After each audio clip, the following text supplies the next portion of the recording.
Welcome. Thanks for being here this morning at the Memorial Road Church of Christ. Last week, I started a series called Digital Health, Bringing Theology to Your Technology.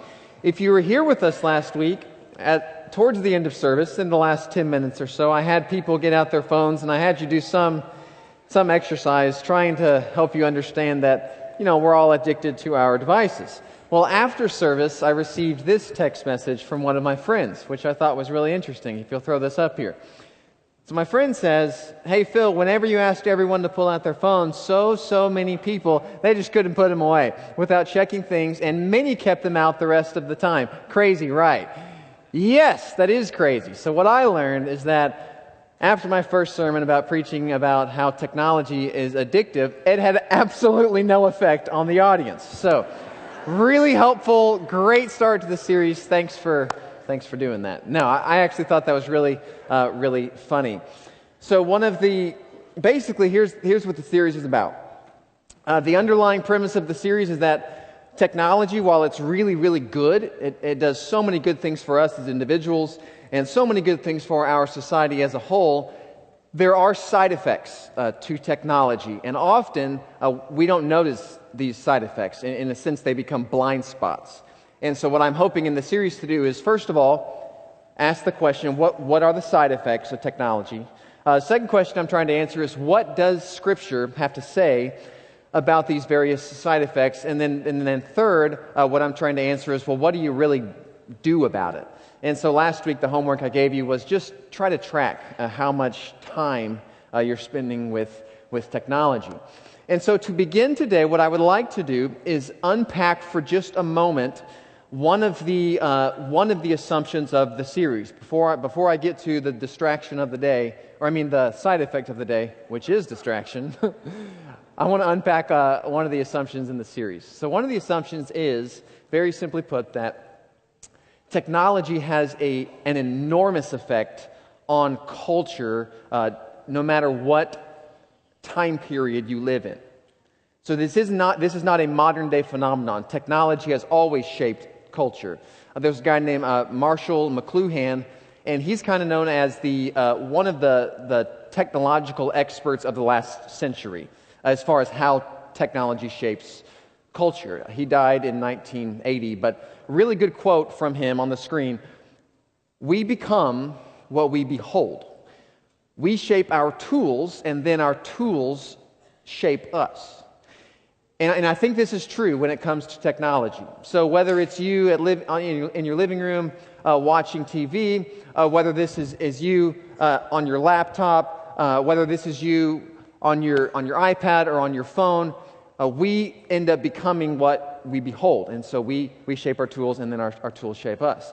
Well, I read a great book called Flickering Pixels by Shane Hips, and he traces this principle throughout history. So think about this. 700 years ago, think about this today, and then we'll go 700 years ago. Today, if you wanted to know about Jesus, what would you do?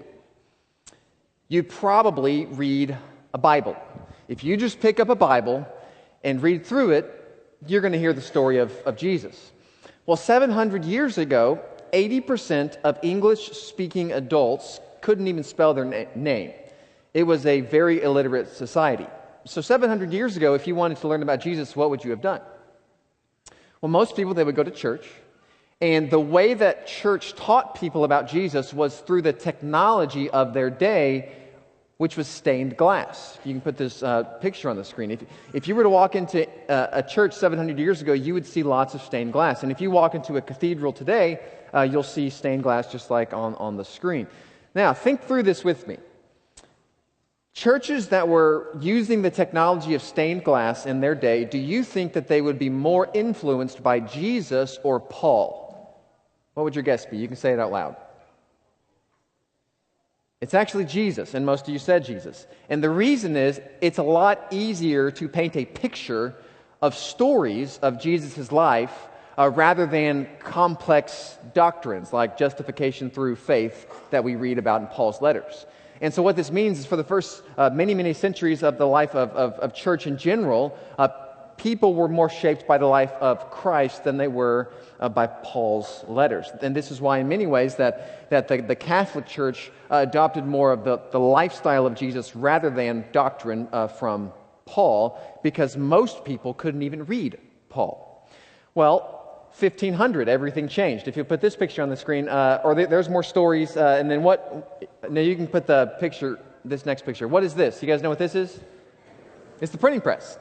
Radically changed the world, changed culture, because now when the printing press came along, everybody, or many people, learned how to read. And when you learn how to read, it's very logical, it's systematic, it's rational, it's left to right, top down, turn the page. Left to right, top down, turn the page. And so as a whole, culture was shaped by the printing press in the sense that it became much more logical and much more shaped by reason. And so at this time, something very significant happened in the life in church history. The Protestant Reformation happened very, very closely to the printing press. And so when the printing press came out and everybody was really into reason and logic, do you think at this time in church history that the church was more shaped by Jesus or Paul? This time we're more leaning into Paul, because for the first time, the masses can read these dense doctrinal letters that Paul writes, and so now that starts to change the church. In fact, so Martin Luther, the guy that wrote the 95 Theses, he actually said this about the difference between Paul's writings and the Gospels. Luther says the epistles of Peter and Paul far surpass the other three Gospels. He wouldn't include John in this list, but the other three Gospels, Matthew, Mark, and Luke. Well, isn't that interesting? Why would he say that? The reason he's saying that is because he was born at the advent of the printing revolution, so he's shaped by that technology. Had Martin Luther been born 200 years before that, my guess is that he would not have said that Paul's letters surpass the Gospels, but the reality is he's shaped by his technology. We become what we behold. Another fascinating thing I read about this principle is that, so you think about the pews you're sitting in.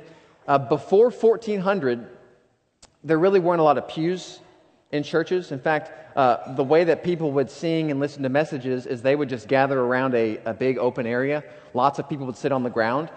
If there were sitting benches or seats, they wouldn't be put in the systematic structure that you see today. That changed again with the printing press. If you'll show this next picture, churches started putting their pews in rows when the printing press came about, because they were mirroring what they saw on pages. And so again, we become what we behold. We are very shaped by the technology of our day. And another thing that's interesting is that we are much better at looking backwards and saying, oh, well, I can tell you 200 years ago or 300 years ago how that generation was shaped by technology. We're not as good at looking at us right now and saying, oh, well, here's how we are currently being shaped by technology. And in many ways, that's what the series is about. What's going on with your devices and how exactly are they affecting you in ways that you might not realize? So here is side effect number 2. Last week we talked about addiction. This week the big side effect is distraction.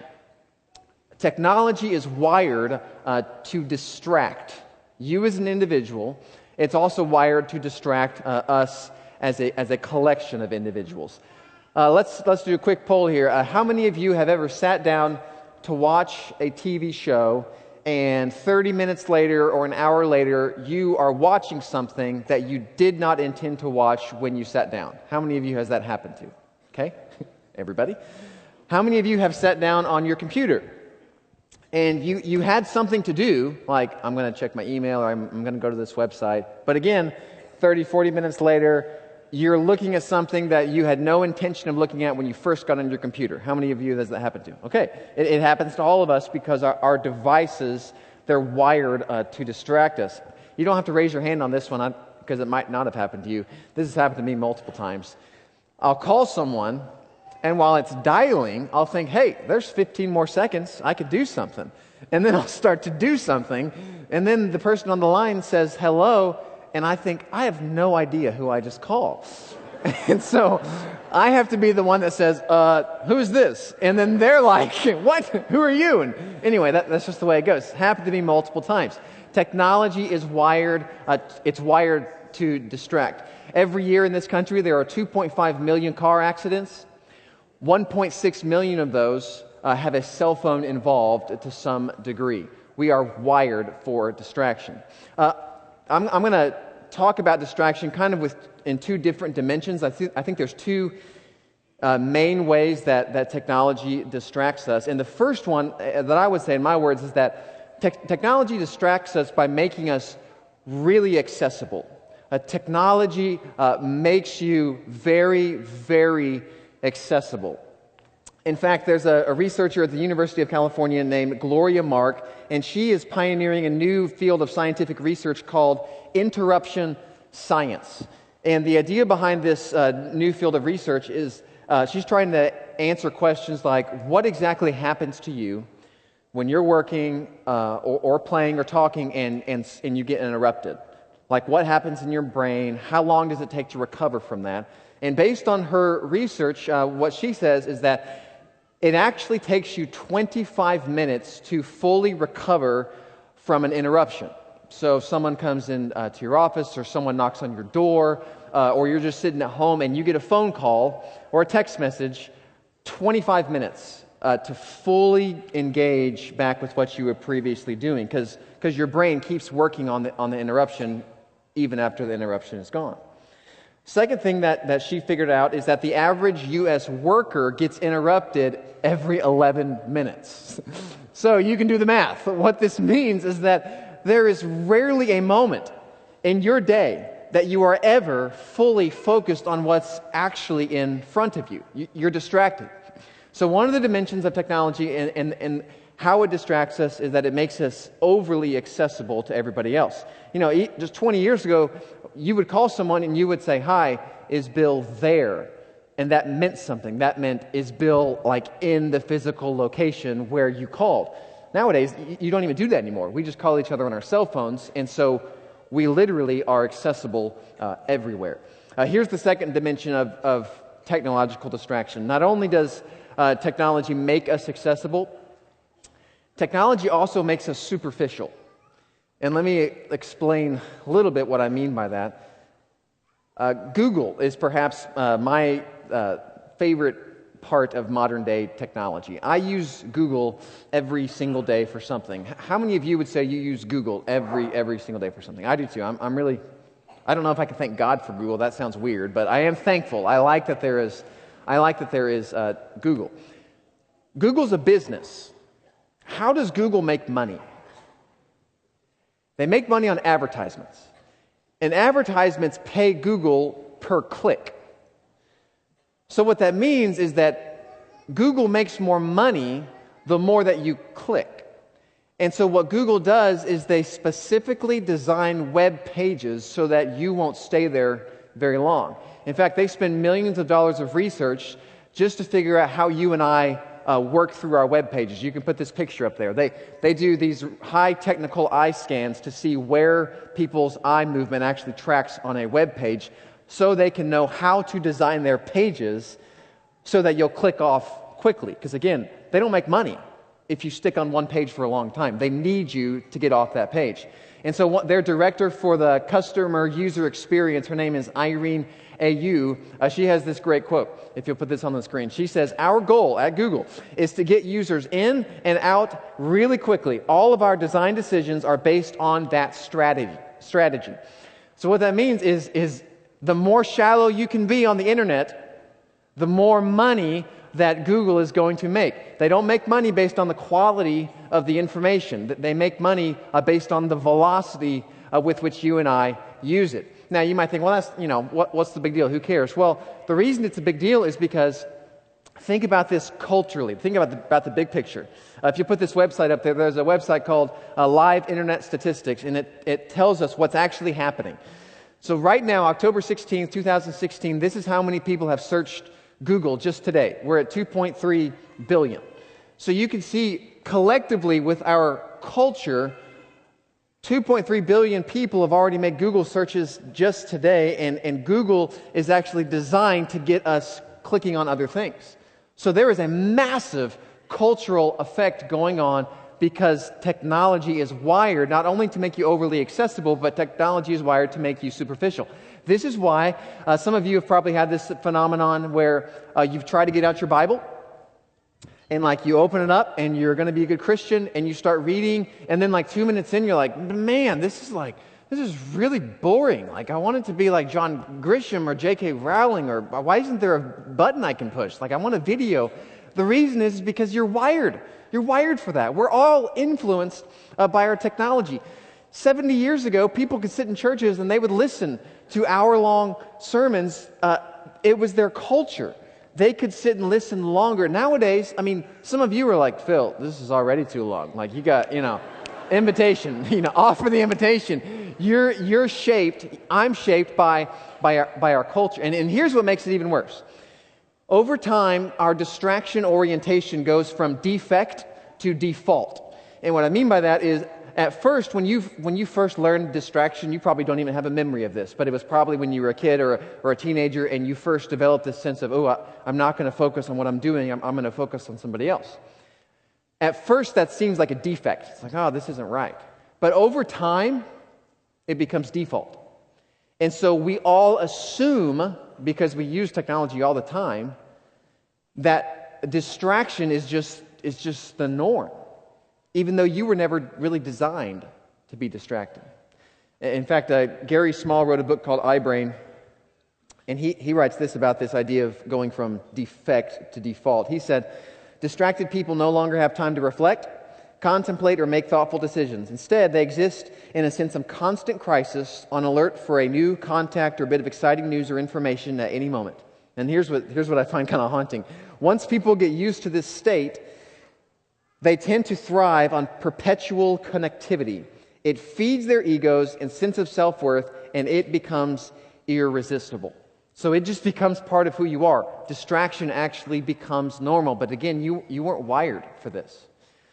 Now, you might be thinking, okay, so what's the big deal? Like, there's a lot of other pitfalls and ailments in the world. Who cares if I'm a little distracted? Here's why this matters so much. The greatest casualty of your propensity to be distracted is your relationships. Your interpersonal relationships suffer because of your addiction to distraction. I don't have to quote any stats here. You can Google it yourself. You look at any study in the last 5-10 years about how technology has affected our country, and you will find study after study after study that say the same thing. Our country is lonelier than we have ever been, even though we are more digitally connected than we've ever been. And the reason is technology distracts you, and your distractions rob you from your personal relationships. So, what exactly does a wise Christian do about this particular side effect in today's world? If you have a Bible, I want you to turn, we're going to start in Genesis 3. In this sermon, I'm actually going to go to a lot of different passages. I want to trace a theme through the Bible, which I think is really, really helpful when it comes to this particular side effect. So in Genesis chapter 3, you might remember, Bible begins, God makes the world, He creates the heavens and the earth, He makes people. At this point in Scripture, sin has not entered the world yet. Satan, or the serpent, has not tempted Adam and Eve. It's still this perfect reality. And we read something interesting in Genesis 3:8. Very simply, God was walking in the garden in the cool of the day. So what this tells us is that at the very beginning of time, before sin, God designed His relationship with people to be immediate.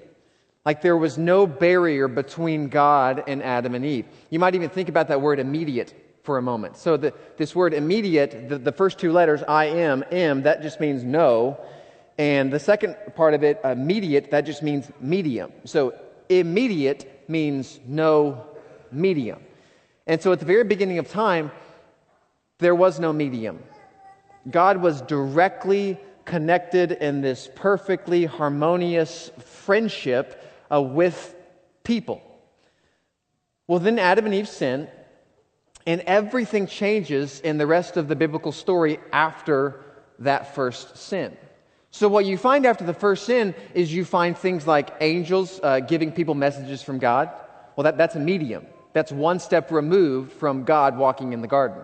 You find things like visions. You find dreams. You find burning bushes. You find stone tablets. You find in Numbers 22 a talking donkey. They're all mediums. But before sin, there was this perfect union that people had with God, and it was after sin that this union went away. The immediate became mediated.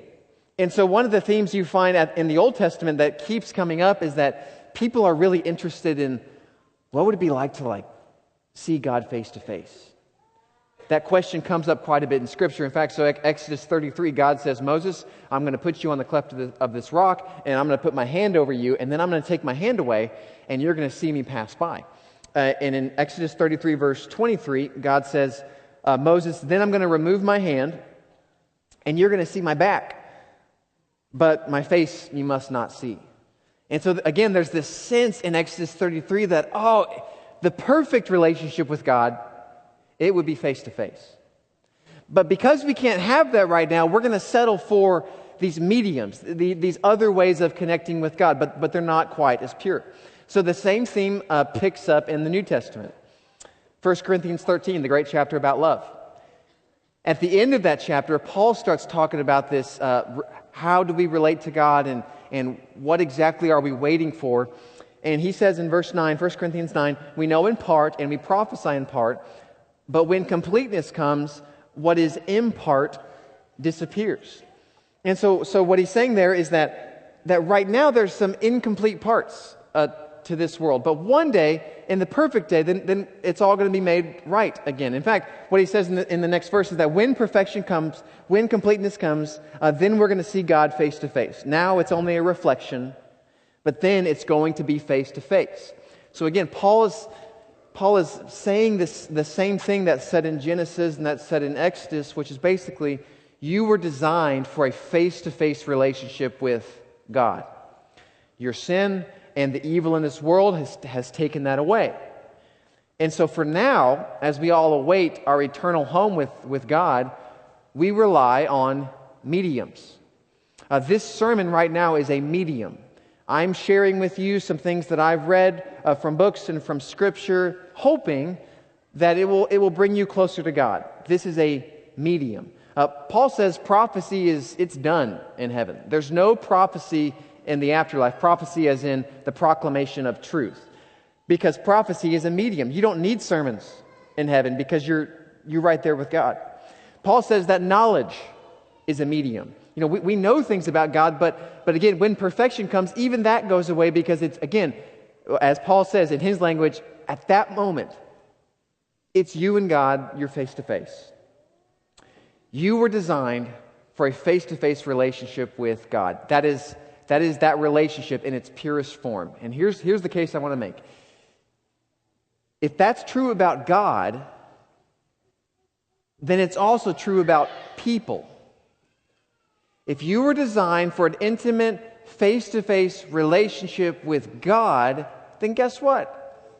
You were also designed in your purest form to have face-to-face relationships with people. In fact, John, the Apostle John, who wrote several books in the New Testament, he talks about this in one of his little letters, 2 John. He's writing this letter. It's to a lady. He calls it to the chosen lady and her children. This is a personal letter. He cares about her. He's apparently seen her. He's established a church. He's seen her in the past, and he wants to check up on her. So this is much like a modern day letter, just writing it to somebody. At the end of this letter, I love what he says. He says, "I've got a lot to write you, but I don't want to use paper and ink. Instead, I hope to visit you and to talk with you face to face so that our joy may be complete." Okay, so what's he saying there? He's saying, yeah, you can have some joy through a mediated relationship. There's some joy, and he would say through parchment and ink. And we could say, sure, there's some joy through texting and Facebook and Twitter and whatever, social media or emailing, phone calls. Yeah, there's some joy. But he would say, if you want complete joy, it's got to be face-to-face. So here's the main idea. You can't replace face-to-face. You can't replace it. Technology is great in that it brings far people near, but the irony of technology is that technology pushes near people far. So on the one hand, yeah, you could talk to someone from another country. Technology brings far people near. But technology also pushes the people right next to you far away, because when you're distracted, you're not paying attention to the person sitting next to you. You can't replace face-to-face. It's what you were designed for. It's what you were designed for when it comes to God, and it's what you were designed for when it comes to the people in your life. You can't replace face-to-face. So someone sent me this article last week, and I found it very interesting. There's a new group of people in Japan. They're called the Hikikomori people. And the Hikikomoris are people in Japan who have not left their homes or apartments for at least 6 months. And so what's happening is, in Japan, in that culture, especially for men, if you don't succeed in the world, if you don't get your job and graduate school and kind of make your mark in that culture, you're filled with a lot of shame. And so what a lot of people are doing is, if they don't make it in the real world, they're secluding themselves into their homes. And so a lot of these people will live with their mom or dad or another family member, and they'll live off that person's food and money, but they literally won't leave. So you can show these two pictures. These are pictures of somebody who hasn't left their apartment in 6 months. And all they do is they live a virtual world. The Japanese Times just last month released a statistic that told us how many people in Japan live this lifestyle. And the statistic is staggering. There are 541,000 people in Japan who are considered a hikikomori, which means at least 6 months they have not ventured outside their home. And for many of them, that goes into the years, 6, 7, 8 years they haven't left their home or apartment. So when you hear that, how does that strike you on a deeper level? My guess is that for a lot of you, it's just sad. It's sad that so many people feel so lonely and isolated. Let me show you a second set of pictures here. These are from a photographer named Eric Pickersgill, and he found it very interesting. He observed society and just thought, man, we're really distracted. And so for one of his projects, he took pictures of people with their devices, but he photoshopped the devices out just to show us what it really looks like with what we're actually doing. So here's this first picture of this lovely couple in their living room. This next picture, if you'll show it, there's a good one. Oh, great. I don't know what they're doing, but they're looking at their devices. I love this next one. Isn't that just terrible? And then this last one, it's kind of haunting to me. That's haunting. So on the one hand, yeah, it's so sad that 500,000 people are so lonely that they can't even leave their rooms. But it's also sad that there's also a whole lot of other people that are lonely, not in private, but in public. You see, what happens over time is that when we lead these lives of distraction, it pushes us away from the face-to-face encounters that we were designed for. So each week I'm going to try to give you very tangible homework. Last week your homework was just to pay attention to how much you use technology. This week your homework, very simply, is to try 3 times this week to choose face-to-face relationship over a device. One of the rules in my house, I know my girls are really young, they don't have cell phones, but I am already preaching the gospel to them, and the gospel in my house is this: people are more important than phones. I say that all the time. Well, the other day, it's just like, I don't know, last week I was on my chair and I was texting somebody. I don't know who I was texting, probably somebody in this room. I'm texting away, and Heidi comes up and she's got this picture she wants me to see, and so she's just standing there by the chair with her picture, and I'm doing the, oh yeah, just, 1 sec, I'm just, being a great dad and preacher here, just 1 second. And And then she just, with these prophetic words, she said, "Daddy, people are more important than phones." I was like, you're right. You're totally right. And she was right. And I tell you that just to say, hey, I'm not perfect. I really wrestle with this. But I also tell you that I've been to lunch with people before that are way more important than me. They have, a lot more high-profile jobs than me. And one of the things that honors me the most is that when their phone goes off, they just push it to the side and say, "I'll get that later." When that happens to you, don't you just feel like, whoa, you feel honored because this person's giving you their undivided attention. It's the greatest gift you can give someone, your attention, your undivided attention. And so your homework this week, 3 times, to choose a person over your technology. Last thing I'll say, can you imagine what your life would look like if you weren't so distracted? And specifically, can you imagine what your worship would look like? It'd be incredible. If we could really sing to God with our undivided attention, it would make a big, big difference in how we sang. And so in just a minute, we're going to stand up and sing one of my favorite songs, "Faithful Love." And while we sing that song, I just encourage you, just for those 3 minutes, you don't have to check what time it is. You don't have to check your email like a lot of you did last week at the end of my sermon. All you need to do is an undivided attention, just worship. It's what you were designed for. You were designed for a face-to-face relationship with God. While we sing that song, if there is anything that we can do in a public way to bless you, if that's pray for you, if that's baptize you, I want you to come tell me about that. Let's stand and let's worship our God.